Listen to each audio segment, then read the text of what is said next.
You know, sir, in all the religions,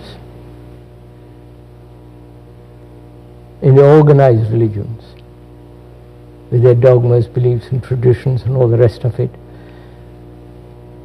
personal experience has played a great part.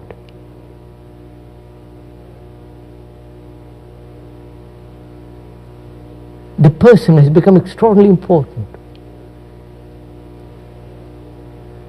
Not the teachings, not the reality, but the person.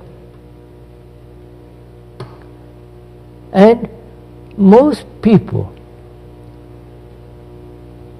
seek personal experiences.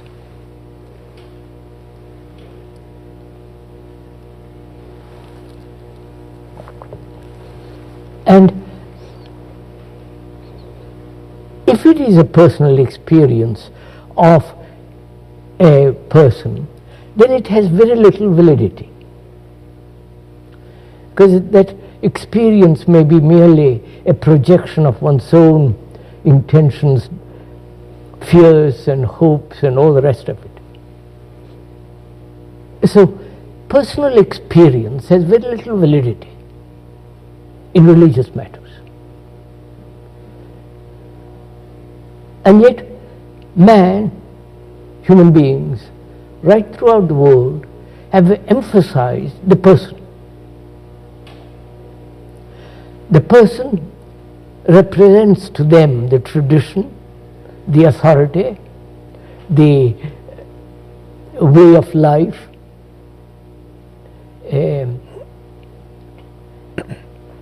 through him they hope to attain or reach enlightenment or heaven or all the rest.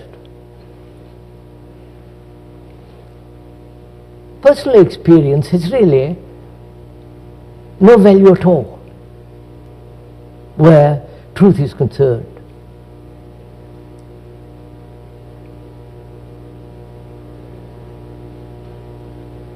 So to negate personal experience is to negate the me, because the me is the very essence of all experience, which is the past. And when the religious people go on missions or come over to this country from India and so on, they're really doing propaganda, and a propaganda has no value with regard to truth, because then it becomes a lie. So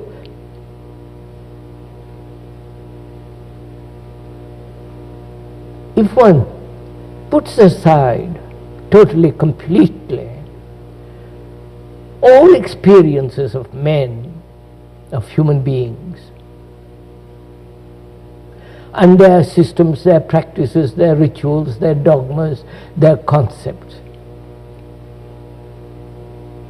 that is, if one can actually do it, not theoretically but factually, said, wipe it all out.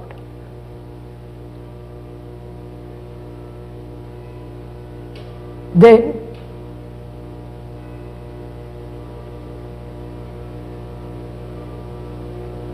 what is the quality of the mind that's no longer held in the matrix of experience?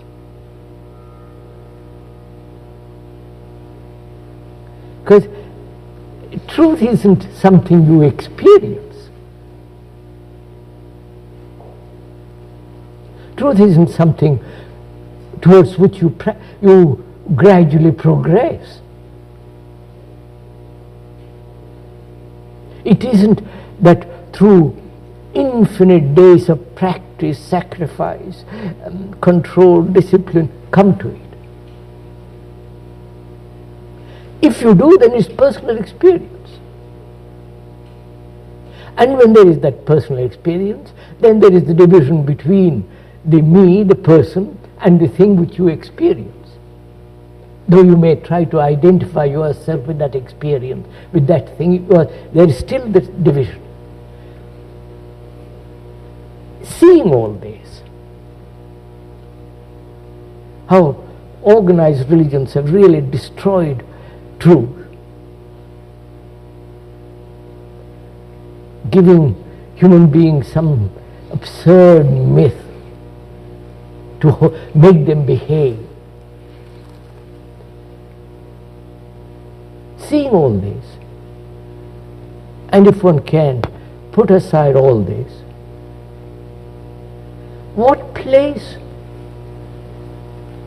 has meditation in all this? What place a guide, a guru, a savior, a priest? Just now I noticed in the corridor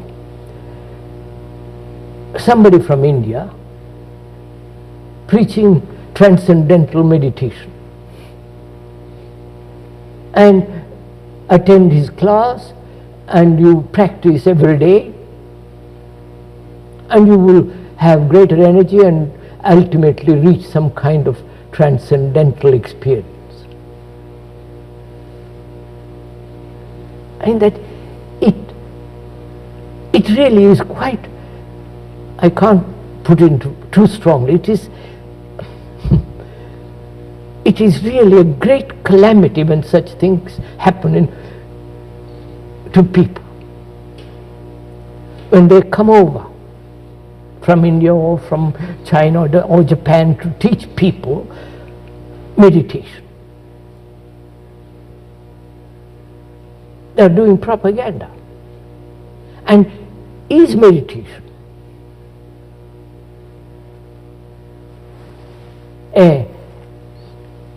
a thing that you practice daily,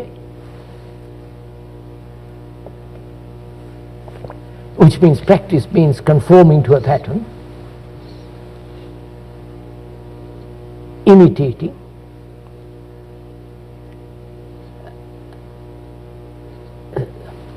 suppressing, all what is implied in conformity? Can such conformity to any pattern, doesn't matter what it is, can that ever lead to truth? Obviously not.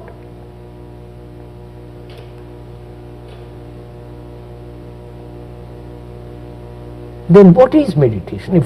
If practicing a system,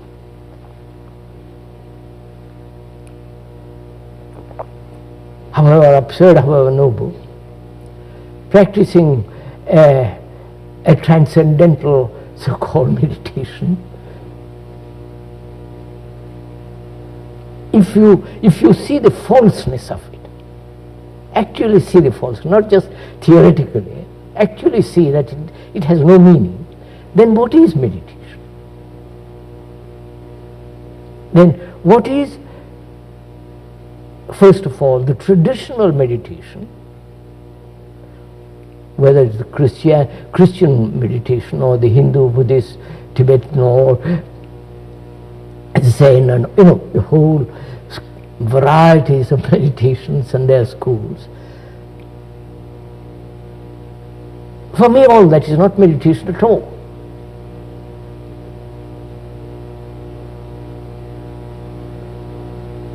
Then what is meditation? Perhaps we could discuss that, could we? Yes, I think so.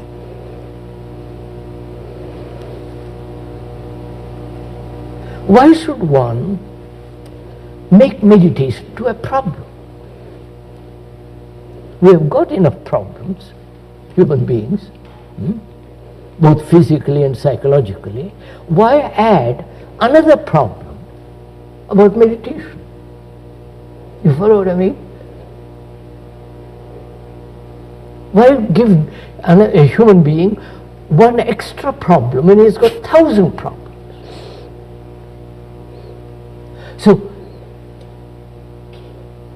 is meditation a way of escaping from his problems? and avoiding what actually is. And therefore it's no meditation at all. Or is meditation the understanding of the problem of living?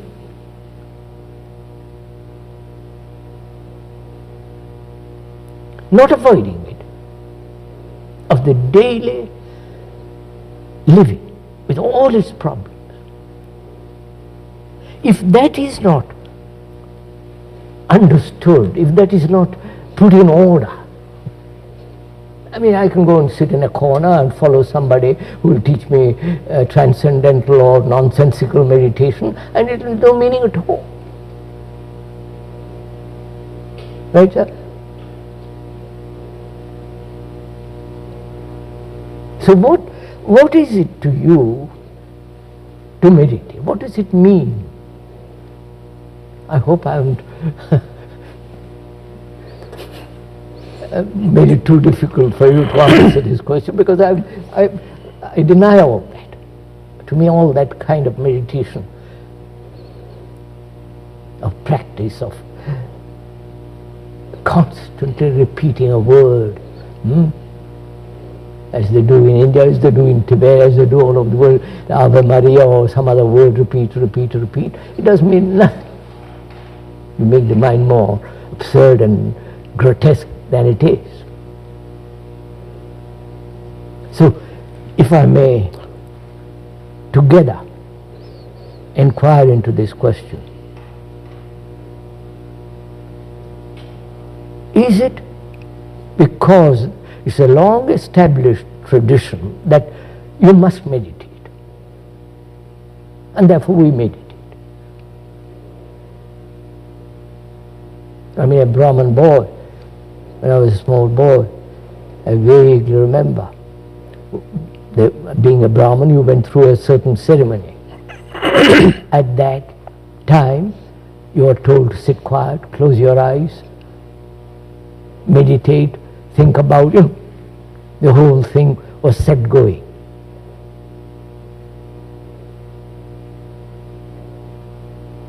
So, if we could together examine and share what is meditation, what are the implications of it, why should one meditate at all?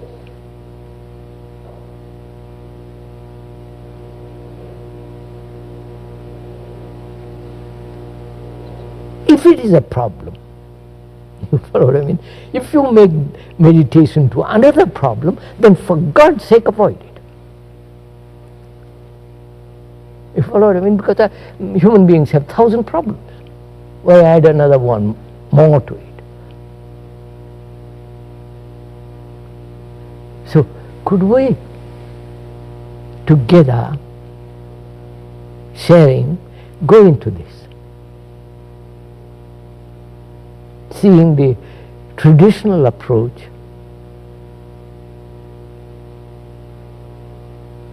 and seeing their absurdity. Because you see, sir,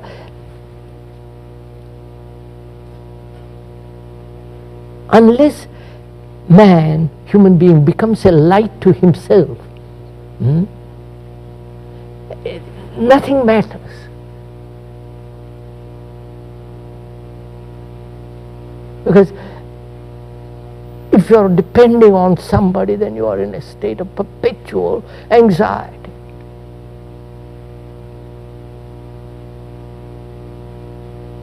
So, could we examine this traditionally? First, why should one meditate?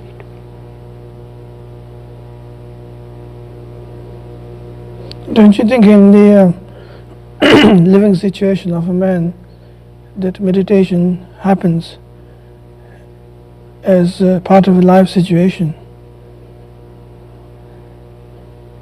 So, a human being has innumerable problems, right? He must solve those first, mustn't he? That is he must bring order in the house in which he lives, which is the house, which is the me. My thoughts, my feelings, my anxieties, my guilt, my sorrow, I must bring order there. Without that order, how can I proceed further?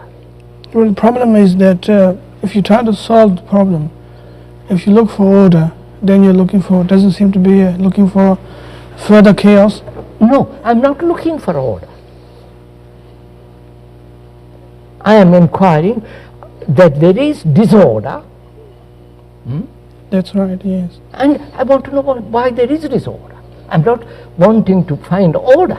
Then I have all the gurus and all the gang coming. I don't want order. I only want to find out why in one's life there is such chaos and disorder.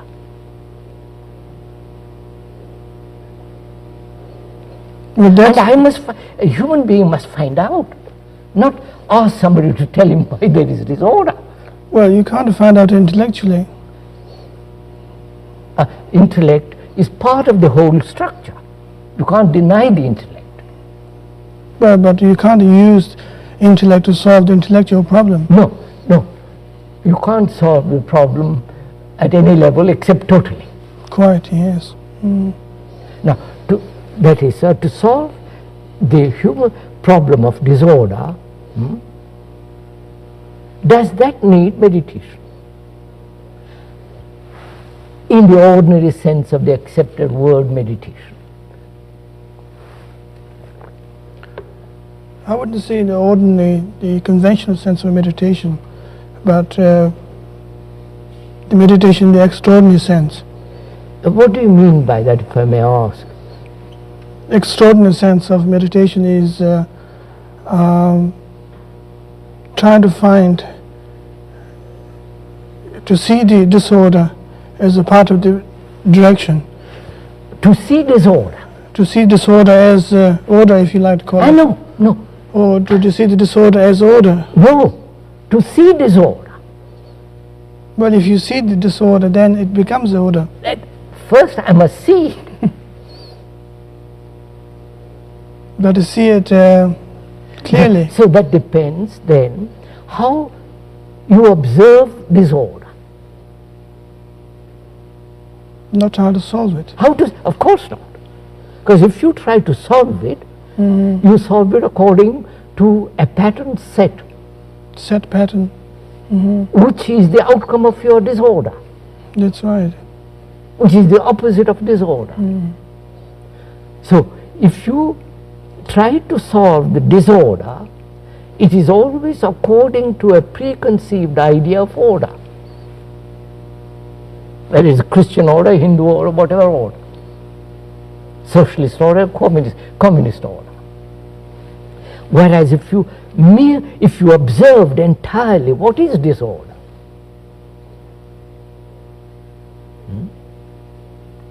then there is no duality in that. I don't. Yes, I see what you mean. How is one to observe this total disorder which human beings live?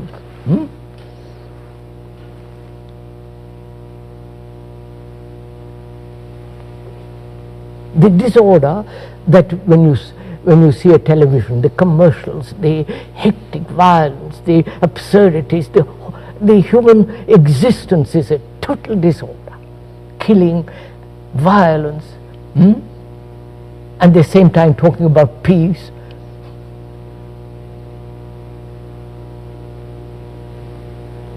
So we come to the question,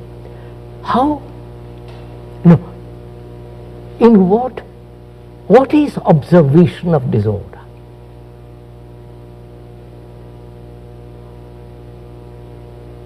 Do you see it from the me as separate and the thing which is disorder? Well, that's already disorder. Isn't it? So, do I look at disorder with the eyes of my prejudices, my opinions, my conclusions, my concepts, the propaganda of 1,000 years. You follow? Which is the me. So do I look at disorder without the me? And is that possible? So that is meditation. You follow, sir? Not all the rubbish they talk about.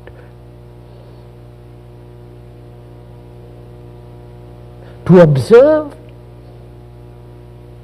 without division. To observe without the me who is the very essence of the past. The me that says I should not, I must not. The me that says I must achieve, I must gain God or whatever it is. So can there be an observation without the me? You see, if that question is put to an orthodox meditator, you would say it can't because the me is there. So I must get rid of the me. So to get rid of the me is I must practice, which means I am emphasizing the me.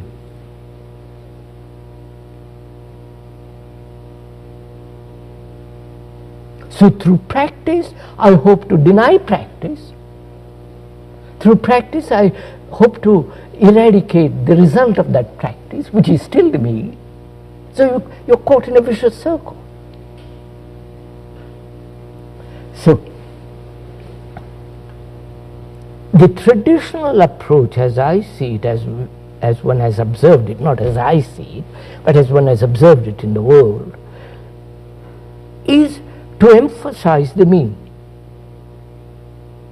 in a very subtle way, but it is to strengthen the me. The me that's going to sit next to God. Think of the absurdity of it. The me that's going to experience nirvana or moksha or heaven, enlightenment. I mean, it means nothing. So, we see the orthodox approach is really holding man, human being, in prison of the past, giving him importance in his personal experience. Reality isn't a personal experience. You can't personally experience the vastness of the sea. It is there for you to look. It isn't your sea.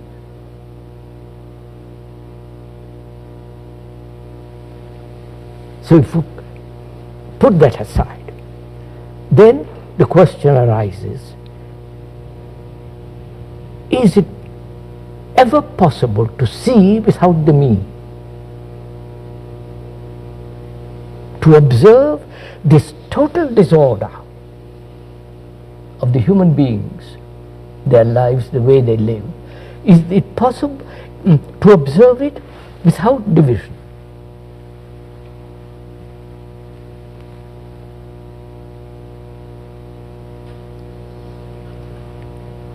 Because division implies conflict, like India and Pakistan, like China and America, like Russia and all that. Division politically is that breeds chaos. Psychologically, division breeds endless conflict, inwardly, outwardly. Now, to end this conflict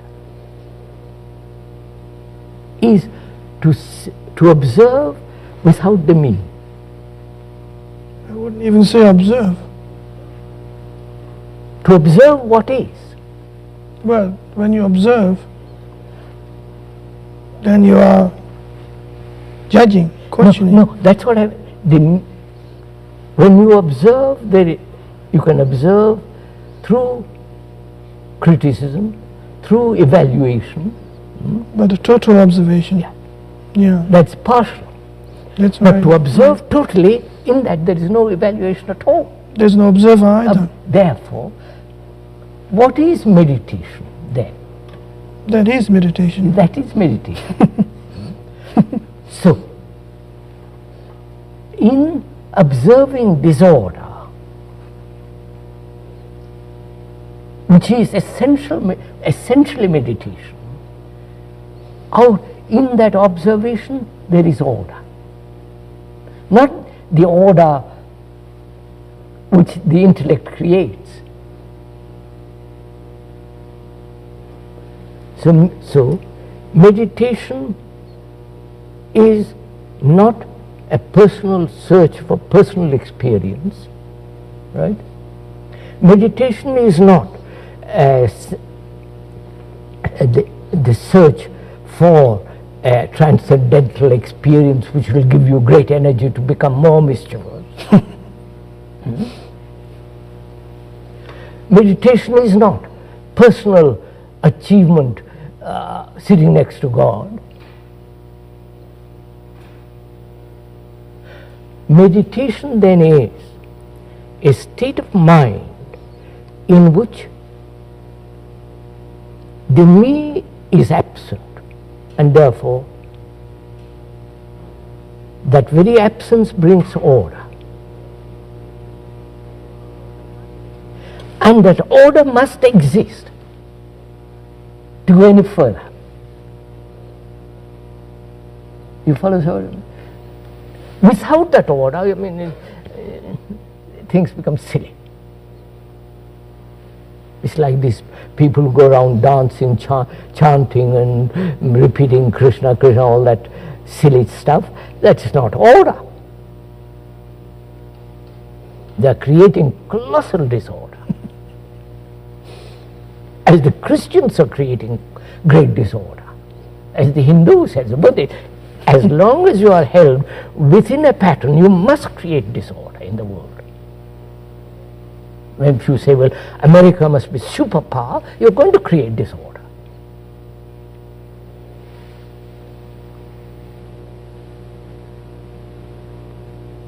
So then next question, sir, from that arises, which is it is necessary to inquire, can the mind observe without time, without memory, which is the material of the mind? Memory and time is the material of the mind.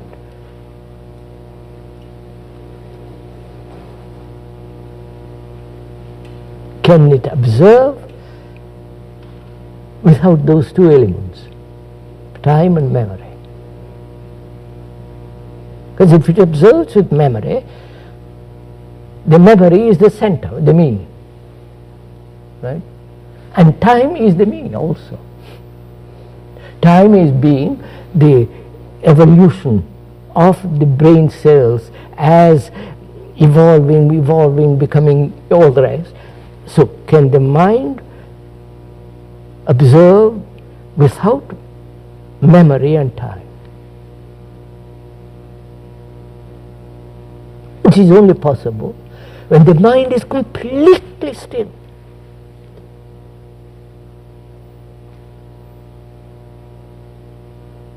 And the traditional people recognize this. So they say, we must practice in order to be silent.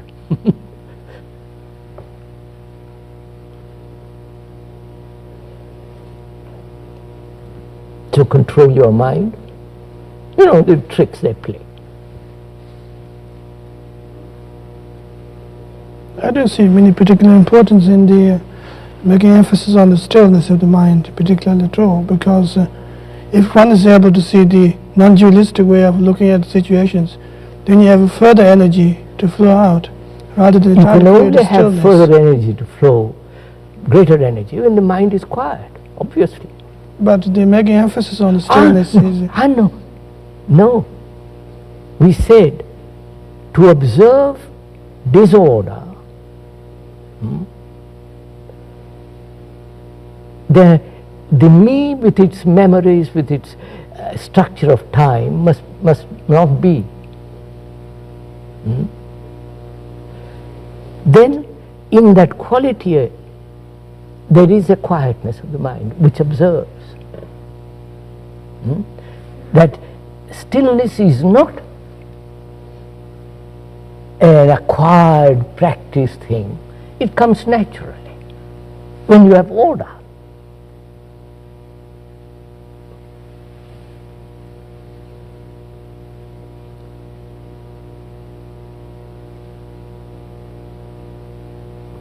You see, sir, after all, what one can do is to point out and help the person to go to the door. It's for him to open the door. You can't do any more than that. And this whole idea of wanting to help people, wanting to,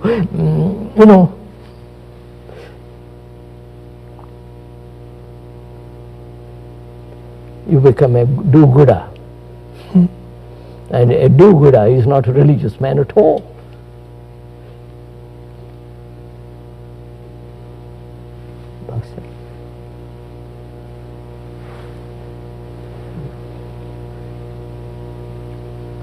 Shall we go on with this? I think so. There's a further things can be quite clarified is the when you make emphasis on the absolute peace. I said, sir, complete order is complete quietness of the mind. Quietness of the mind is the most active mind. That's what I want you to say. It's the most dynamic thing. It isn't just a dead thing. Well, people could misunderstand. Because they're only used to practice which will help them to become, that is death. But a mind that has gone, inquired into all this way, becomes extraordinarily active and therefore quiet. That's what I mean, yes. It's like a great dynamo. The greater the speed, the most vitality.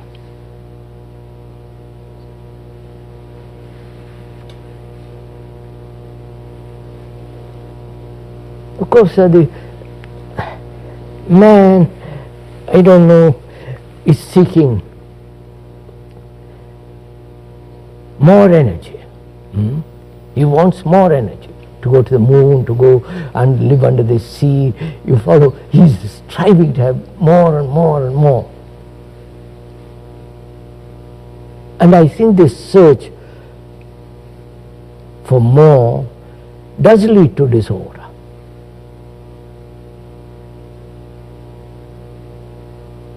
Consumer society is a disorderly society. You see, the other day I saw in some place a paper tissue, Kleenex, which is all beautifully decorated.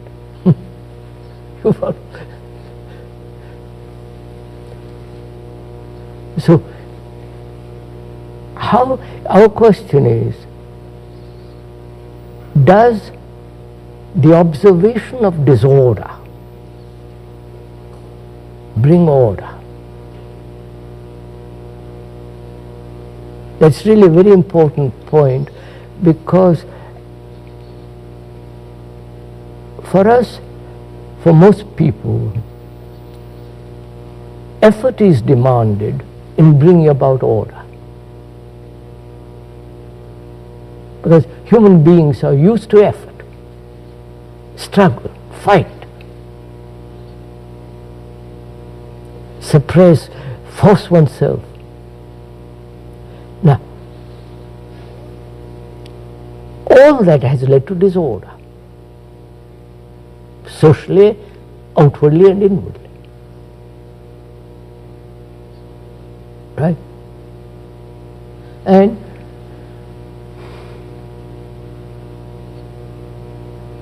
the difficulty with human beings is that they've never observed They have never observed a tree, a bird, without division.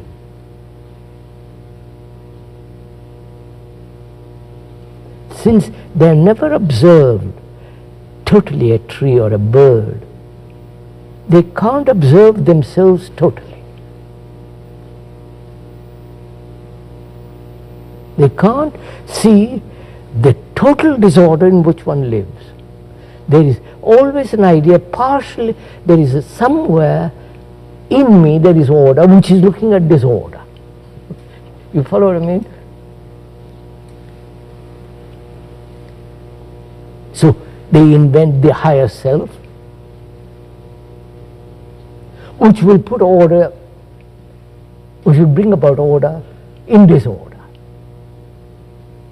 God is in you, and pray to that God, He will bring about this order. Always this effort. What we are saying is that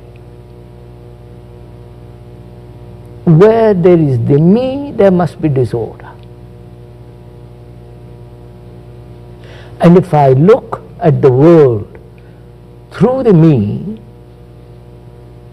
the world outside or the world inside, there is not only division which brings conflict, that division creates chaos in the world, disorder in the world.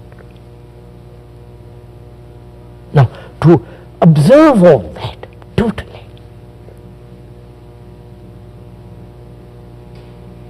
in which there is no division, this observation is meditation. For that you don't have to practice. All that you have to do is to be aware what exactly is going on inside and outside. Just to be aware.